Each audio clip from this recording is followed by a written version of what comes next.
Buzzy to have you. How are you doing? I'm doing really well. Yeah, really well. We're super busy at the moment. So many amazing things on the go.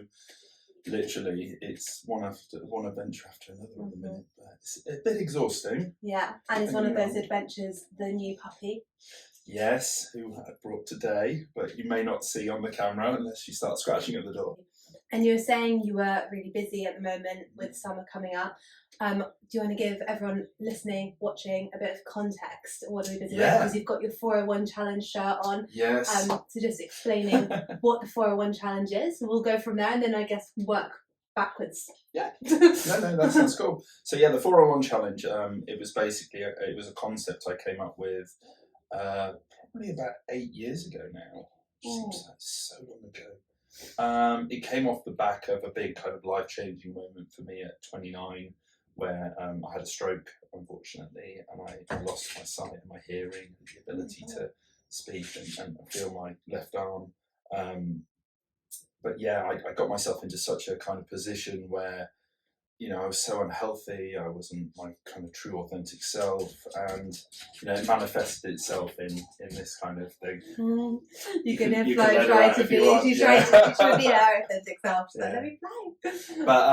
But basically, I kind of found a passion in something that I never thought I was going to find. And that was running, which was, to be honest with you, more of a shock to me than anyone else because I couldn't even run for a bus when I was 29 years old. You and me both, I am not a runner. I still don't classify myself as a runner, but, you know, over the course of the couple of years after that horrible event, which was probably one of the darkest times in my life, but turned out to be also one of the lightest ones as well.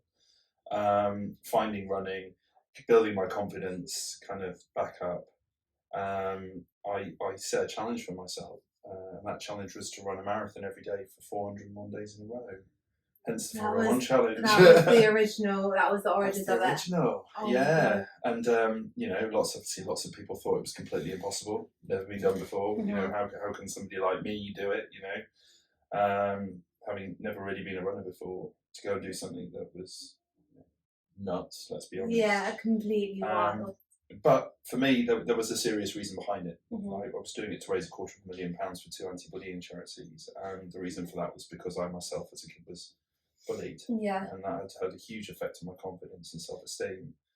Everything about me, including how I saw myself, how I behaved, how I acted, you know, the things I put myself in front of, the new things that I didn't try through fear of failing. But also a lot of my bullying was based around my sexuality as well. Right. You know, I'm a gay man. I'm very proud now to be a gay man, but before, you know, growing up, I felt I couldn't be that. Yeah. So this kind of culmination of the bullying, the lack of confidence, this kind of leading a life that wasn't my own, you know, getting to the point of having that stroke at 29, to then be given the opportunity to try something and find a passion in something, to then go and do this amazing thing, you know, it was incredible.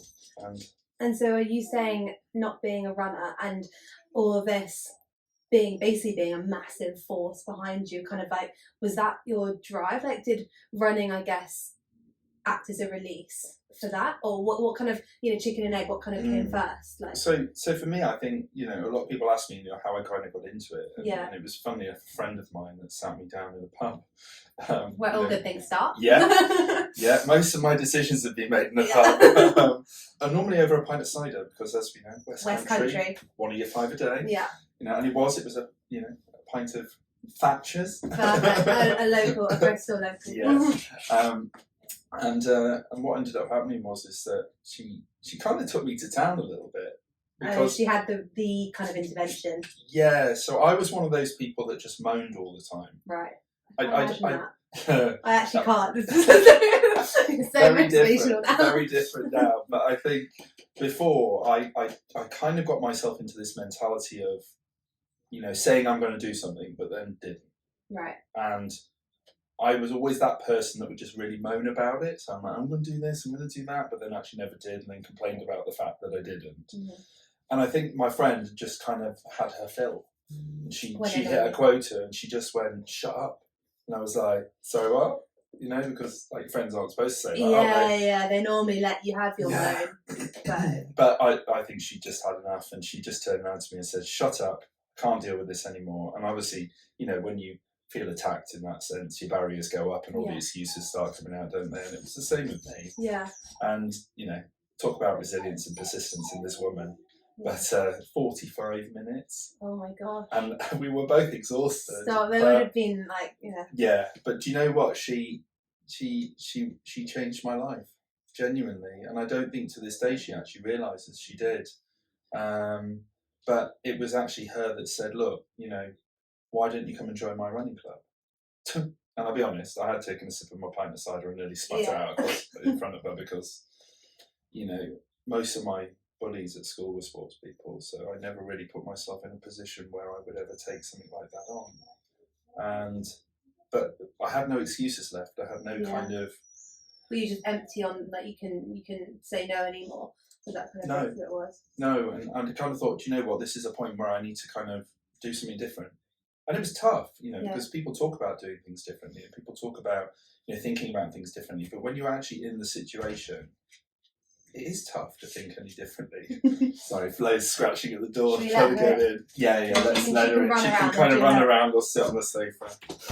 You can come back and sit on the sofa. Come on then. She's because you can hear, hello darling, come on. You can hear all the things. Oh, look, yes. You want to sit here? This is Flo. This is Flo. Bless her. It's now become about Flo. Yeah. Flo She'll be very happy with you. Yeah, exactly. Let's take those treats away. Let's do that. So yeah, so I, you know, turning up at this running club, it was a cold February not evening. The most comfy of times to start running. No, it was about -9 degrees, and we've just established that actually it was in Southville, which is where you currently live at the moment, in South Bristol, and I was running for a club called Southville Running Club, and I rocked up in baggy tracksuit bottoms, a baggy tracksuit top. I had my hood up because if any of my mates saw me, I'd just be like, I'm going down the shop for milk. Isn't that mental? You know? They're like, God, I can't even imagine that now. Like, because it's so. I know off camera you're saying you don't really like label yourself as a runner, but it's just so foreign to me because I've only ever known you as like the amazing man who's done all these different like challenges.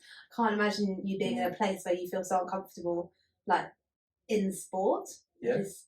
But that's the interesting thing. I think so many people go through their lives feeling like, you know, the path that they're on is that path. Yeah. And actually, I was exactly the same.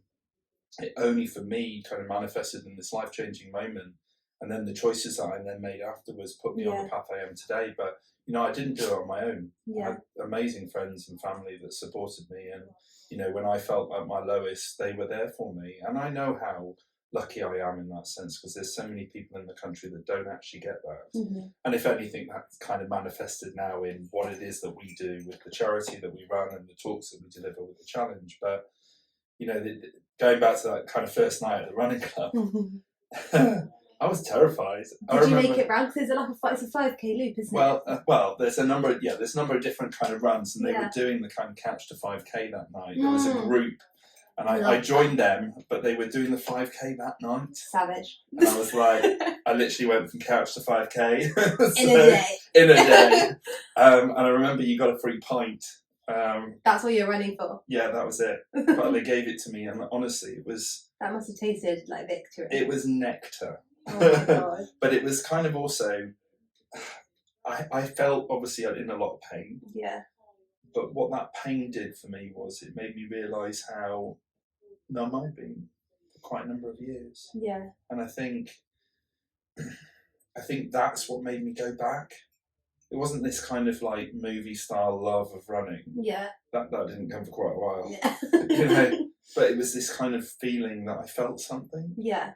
So I kept going back, paying my 50p because that's what you did, you know. And, you know, going twice a week at one point, £4 a month. You know, that's a big bargain, expense. Isn't it? You can get a gym membership for that nowadays. No, you can't. And yeah, what I didn't realise was the community, and I think that's what I was quite surprised by, because having had the experiences I'd had at school, and then based all my decisions after that on those experiences, as we all do as human beings. Yeah. You know, our paths are very very kind of influential in how we develop. For me, putting myself in a position where I was part of a community like this, to suddenly find love, to find support, to find no judgment, it was quite complete overwhelming. safe space, like 100%. And I think that's what then gave me that confidence to kind of keep going or try new things. And it wasn't a straight line. Life never is it? No. It's that roller coaster. Some weeks were great, other weeks were horrible. There were some weeks where I never wanted to run again in my entire life, including after my first half marathon where I ran so slowly, they ran out of medals. Oh no! Has she done a poo? Flo. Right, we just need to start this. Blow.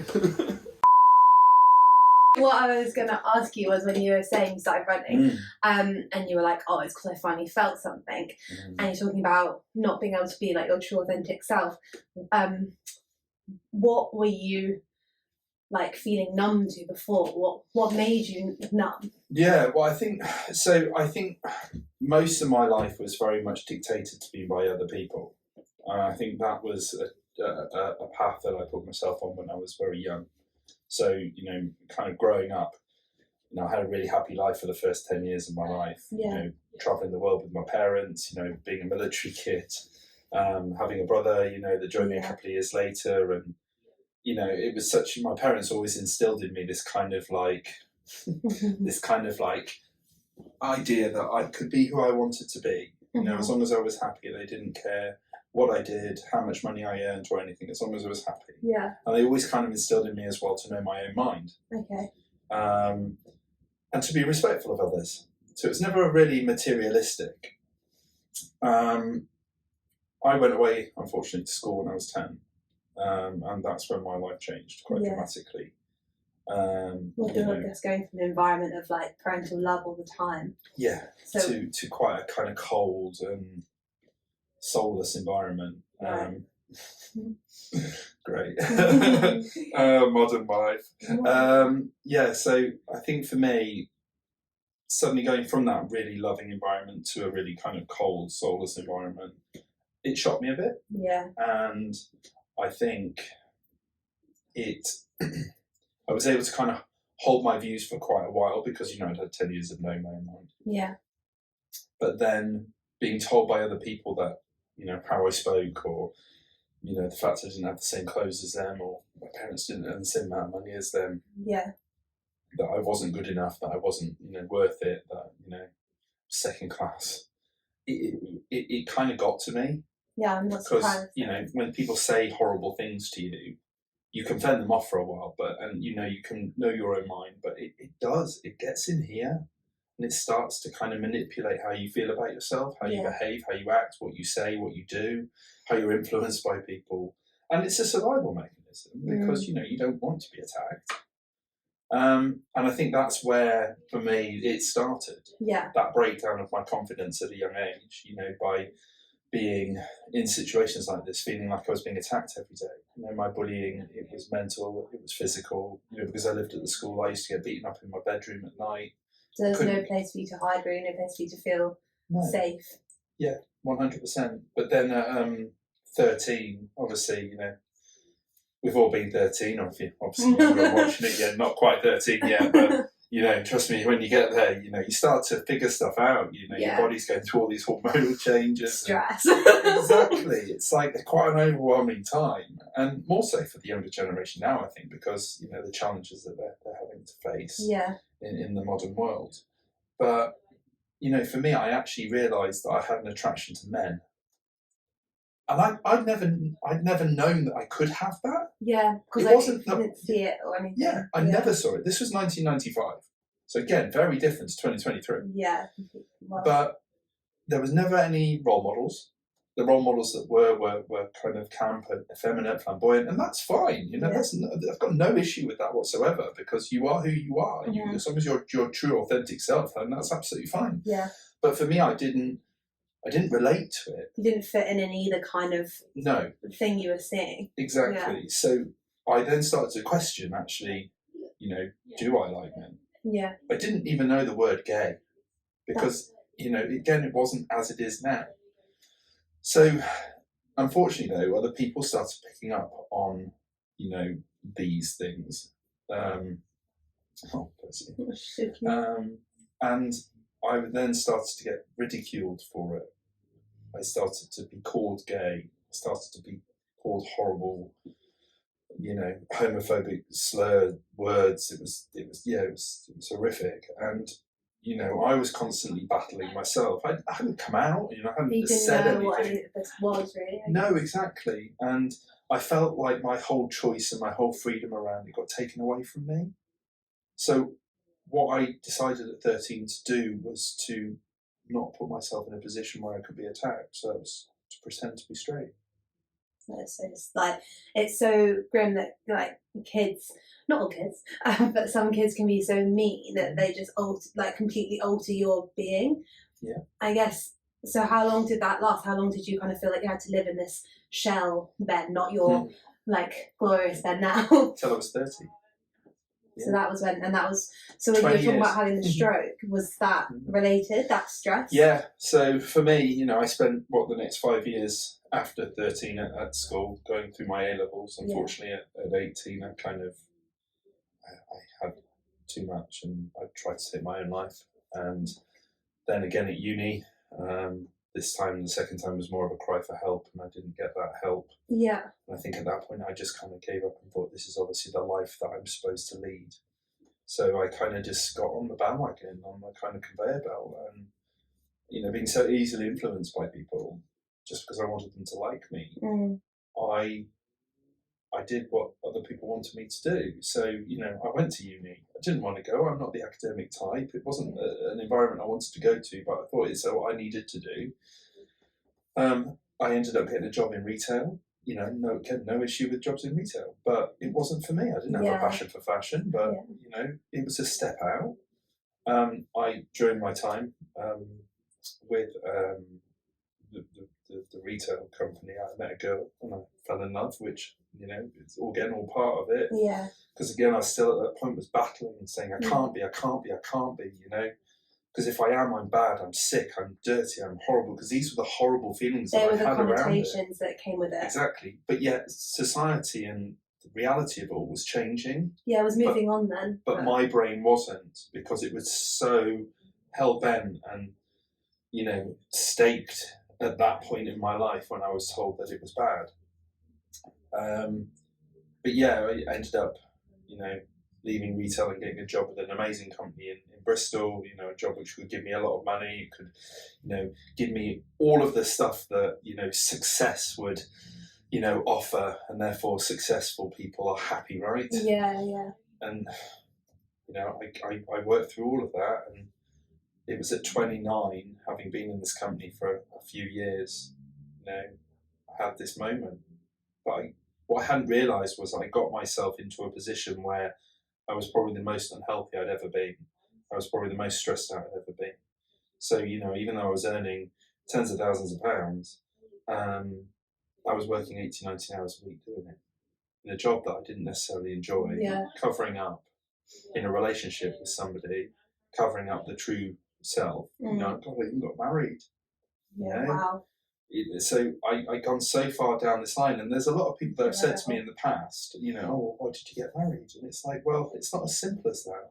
No. When you've said to yourself every single day, I can't be this, I can't be this, I can't be this, I can't be this, it has this effect on you. And therefore you start to believe it. And you start to believe in your own lie or your own myth. Yeah. And therefore it allows you to do things which, you think, oh, well, I'm never going to get found out. I'm going to be able to lead this life because, this is the life I'm supposed to. This is the correct life, yeah. Yeah. The fact, I'm 10 years on from it now, I couldn't imagine my life any different from it is now. Yeah. And I genuinely sat here the happiest I've ever been. I have an amazing husband, a beautiful little dog, an amazing life, amazing friends. I'm my true, authentic self. Yeah. But to envisage where I am now versus where I was 10 years ago, yeah, I couldn't even see it because my body was so full of all that negativity. Yeah. And actually what running did for me was it allowed me time to take a step back, and it allowed me to kind of almost, I know it's going to sound cheesy, but rid myself of that negativity and fill myself up with all the stuff I wanted. Well, if it was a reflective, running in itself is quite reflective, almost a bit of a meditative state because you just doing it. Not that I'm going to run very far, but it's that whole like one foot in front of the other, keep going. And if you were doing that in a community which everyone's supporting each other, I guess you've kind of had all those feelings of like doubt and hate and horrid negative behaviour, and then you've switched that into a space of really, like you're saying earlier, community, love, positivity. And I've seen that before I Water Challenge, I often says find your happy, and it's tattooed on my back. Is it? Well, it's on my back of my t-shirt. We're gonna have to get yeah. So we like find your happy. So I guess what you're talking about with I don't know, like saying what age you are watching this, but if there was someone who was going through a similar thing at school, like I said, it has changed, but people can still be mean, and the find your happy, I guess, how would you tell people to help find their happy? Yeah, well, I get asked this question quite a lot. What advice would I give to people that have potentially been through what I've been through, or are wanting to try and figure things out? And I suppose it's twofold. I think for the person that wants to find it, I think it's about saying, look, be open to things. For me, being open to trying new things and having new experiences has brought me to where I am now. But the reality also is that we're not always open to these things, because being open is also a way of showing your vulnerability as well. Which people sometimes aren't ready. No, which then brings me on to the other side, the advice. I think we're all very good at giving advice. We're all very great at talking and saying things and doing things, which is lovely, because as human beings, we want to support each other. We want to take away pain. We want to, be nice and that. But it's not necessarily, in my opinion, what you say. It's about the environments you create. Be that in school, be that at home, or in the business, or your friendship group, whatever. Saying is fine, but actually allowing people to be able to come forward when they want to. I feel like it's appropriate to them, because again, we have to recognise the fact that not everybody wants to open up and be vulnerable. Especially if they've been playing it down for their whole lives. It's a big thing. But giving them that safe space to be able to do that when they're ready, and that they know that they'll be supported, not in what you say, but in the fact that you're there. I think that's what's vitally needed. I think we are so afraid sometimes to have an opinion, or to open ourselves up to listen to another, idea. Everyone's scared. It's not the norm. You don't need to have the solution. You don't need to say something. But what you do need to do is stay open. And take on as many viewpoints as you can. We live in such a multicultural world, and in a country, here in the UK, that actually, difference is a positive thing. And actually learning from lots of different people, all the different things that people have been through, is only going to make our lives even brighter. And when you were saying about having people around you, so like I said, you've got gorgeous Kyle in your life. How did you and Kyle meet? Because I don't know this story, and I'd like to know this story. Well, in the modern world, we met on the apps. It wasn't Grindr, though. It was not Grindr. Everyone meets on the apps. We met on Plenty of Fish. And actually, it was his first day in Bristol. So you could be a tour guide. Oh my god! That's so good. So he just moved from Bournemouth to Bristol, and he came up on the app, and I was kind of like, oh hello, like you. He got his proper little shots up there, and I was reading his bio. What I didn't understand from Plenty of Fish at the time was that the person can see how many times you access their profile. Stop! They can do that. Well, I didn't know that. Well, Carl seems to think you could, because like a LinkedIn profile where you can see that you've been. I'm not sure. I don't know. I don't know if he's winding me up about it, but he kept saying, well, he did stalk me in the very beginning, and I was like, I didn't stalk you. Kind of did, but I was kind of, I was kind of, I'd had a bit of experience, and I was figuring out what I liked, and dare I say it, the type of gay man that I wanted to be. That probably sounds really weird to say, but like with any straight relationship, you're a certain type of person. Yeah, exactly. It doesn't matter whether you're gay, straight, lesbian, bi, trans, whatever. You're your person. So I was just trying to figure out me. But I knew I really liked him. I found him attractive. So I kind of plucked up the courage to kind of get in touch with him. And he was being quite to the point, and he was like, "Oh, I can't be bothered with all of this. Let's just meet up." And then I kind of went all really shy. I went, "No, can we keep talking, please?" So, but finally we met up. I picked him up. I took him for our first date. We went down to Western Supermare. classic beach day. Love it. Gorgeous. Yeah, and he just had an operation on his feet, and I thought, do you know what? I'll take him on the sand because it'll be really good. Big mistake. Not great. So he was in pain for most of the day, but we kind of laughed about it, and That's a good icebreaker. Yeah, I kind of told him about the idea that I was, what I was going to do, and because by that point I was developing the concept and the idea, and he didn't bat an eyelid, and I just remember thinking to myself, there's something really special about you, and you just seem like a really lovely soul, and the more and more we got to know each other, we just realised that actually we just clicked. You're just a perfect team. Yeah, and actually it was more so when I started the 401 challenge, having sold everything, bought myself a camper van, basically rid my life of everything and surrounded myself with a small team of people, including Kyle and my mum and dad and another friend of mine. And then obviously Helena and Si later on, when they came on board. Yeah. But it was Kyle that he gave up everything. And he was there supporting. And for a new relationship, we'd only been together 9 months. Yeah, so for somebody to do that for you, you're like, this is, I never experienced that before. Like such true devotion, like I'm going to make this work. Yeah. Yeah. But it was almost like we fit together. Mm. And I knew I loved him. I knew I wanted to spend the rest of my life with him. I did. Got the fuzzy. I know it's never really been a romantic, but I kind of feel romantic with him. Yeah. But it's deeper in the sense with him because it's more about the fact that we just connect as people. Our souls have connected in that sense. Again, probably you can all start throwing up, it's fine. but weirdly, having never thought that this was possible with a man, the fact when it suddenly became possible, the fact that it didn't feel unnatural or wrong, and all these negative things you've been told growing up. If anything, it felt completely the opposite. That's amazing. And with that, it brought peace. I obviously I dealt with a lot of the stuff that happened to me. I saw a counsellor. I went through all of that even before I met Kyle. So I was in the right frame of mind to kind of then move on and discover what I wanted in my life. Yeah. But it was almost like the planets aligned, and we just kind of found each other at the right time and connected in the right ways and on a very deeper level.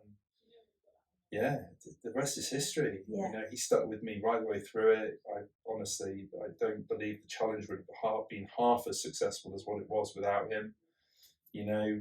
And even afterwards, kind of plucking up the courage to ask him to marry me, and was then getting married. It's just Wow. I couldn't see my life without him, to be honest with you.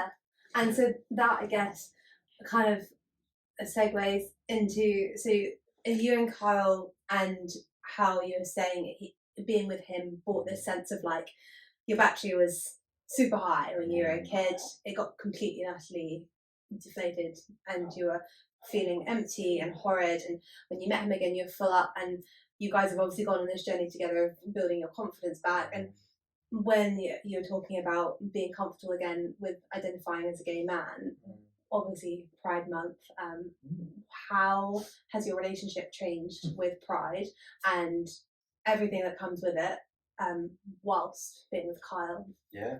Well, I will be honest, my kind of relationship with Pride has been an up and down one. Having been through what I went through as a kid and being told by the world that I couldn't be me, I kind of almost had this very internalized homophobia around being gay. Yeah. To the point where, I looked at, me being as strong. What cougar? Cougar's going off. Cougar's going off now. Cougar's trying to get away. So my kind of relationship with Pride has been a bit of an up and down one.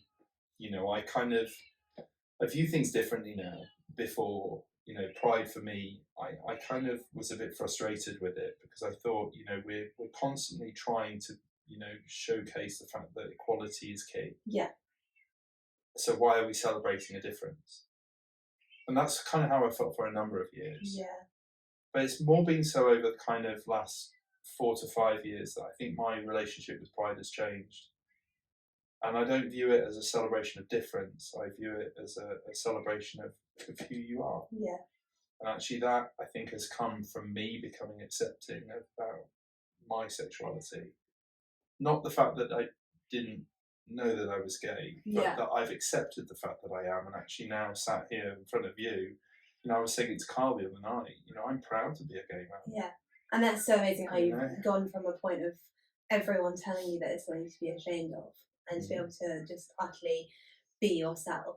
Yeah, 100%. Yeah. And you wish this for everybody. You wish this for anybody, no matter who you are, what your sexuality, your background, your religion, what your creed, or wherever you come from. You know, being your true, authentic self, being the person that you want to be, is so vitally important because life is so finite. Yeah. And so with the 401 Foundation and the 401 Challenge, but 401 Foundation now. And with the app, so we've had really exciting news that the app is happening. Yes. And it's in Bath, so local. And I'll try and summarize it. So it's going to be an app which allows people to go on and access mental health in their local area at touch of a button, right? Yeah. So talk to me about plus much more. Yeah, plus much more. But that's a very tiny. So tell me the much more. Yeah, well, so the charity side of the 401 Foundation. So we set that up back in 2017. So the year after I finished the 401 Challenge, which is the business. The sports personality of the year. That was that. On the back. Yeah. So it was almost like, what do we do to kind of continue the legacy? Really, we knew we'd made some change in what we did through the money we raised, but also, in the impact that we had, on the ground with people. We'd also heard stories from people that were involved in organisations and initiatives and projects within the local communities, but struggled with funding. So we kind of put all that together and built this charity, that provides financial aid to small community projects and initiatives that want to improve mental health within local communities. And they're the really crucial ones, I guess, in the day. They're the ones that you walk down the street and... Yeah.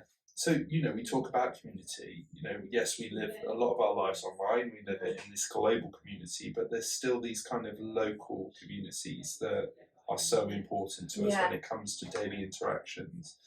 And, I personally feel like we've lost a bit of our way with that. We are kind of going back to it. Yeah. More so during the pandemic, funnily enough. Yeah, which is where they localise everything. Yeah, definitely. But what a lot of people have kind of realised is that having that connection with their local community is vitally important. Yeah. There are so many projects and initiatives in this country that can help you improve your mental well-being within your local community. And what a lot of people don't know is what they are. Yeah. Or where they are. Yeah. And actually, when you're going through a tough time, and that, isn't necessarily somebody that consistently has mental health challenges. That could be somebody, for instance, suffering from postnatal depression, that's never suffered from depression in their entire life, but suddenly it comes on them and they just aren't equipped to deal with it because they've never had to deal with it. Or somebody that's just retired, having gone from a very structured period of life to suddenly losing in their minds, well, what's my new purpose? Yeah.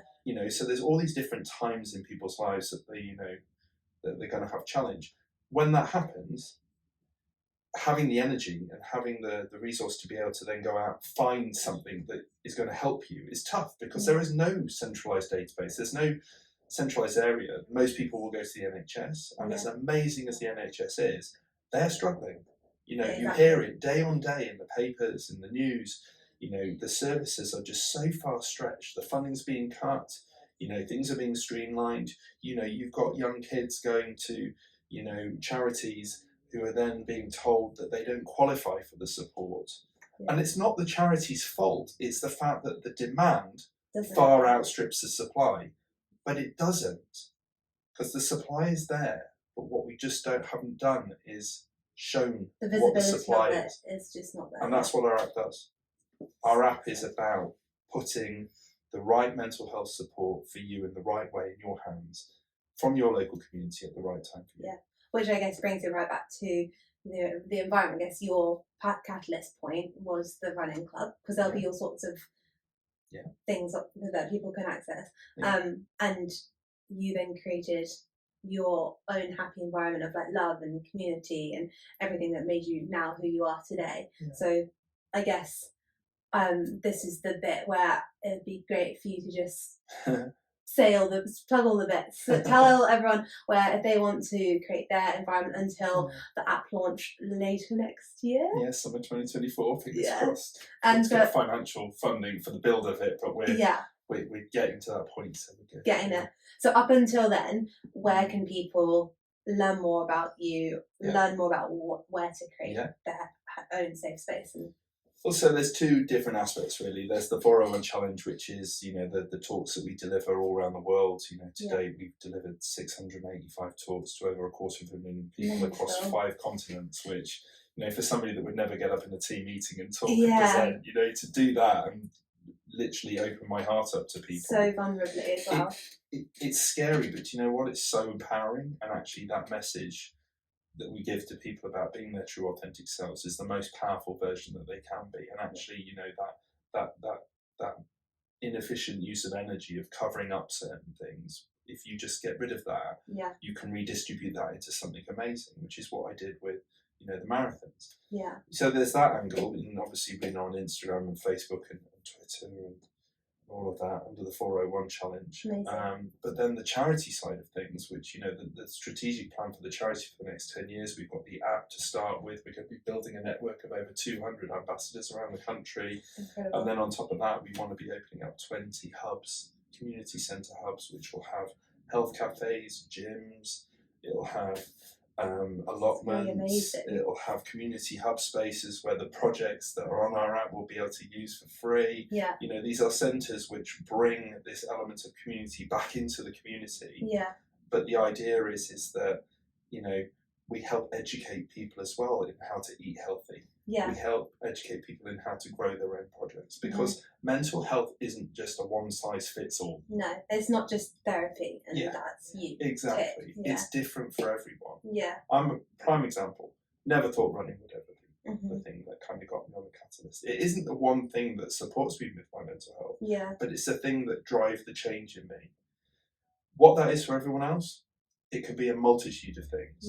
So allowing people the visibility of what's available is the best start. But also it allows us to become more sustainable as a charity as well going forward. So if they want to kind of, learn about the foundation, you can go on our website, the401foundation.co.uk. Put it up on this. Or check us out on Instagram, Facebook, or Twitter. No, thank you so much. It's been amazing, and I mean, it's been so cool to learn more about your story than like what I already knew. There was so much more that I didn't know. So thank you for telling us everything and being the first person on our new Dive In series. Buzzing. TrueStart Moment. TrueStart Moment. Ben had his TrueStart Moment. Yes, I've had it finally.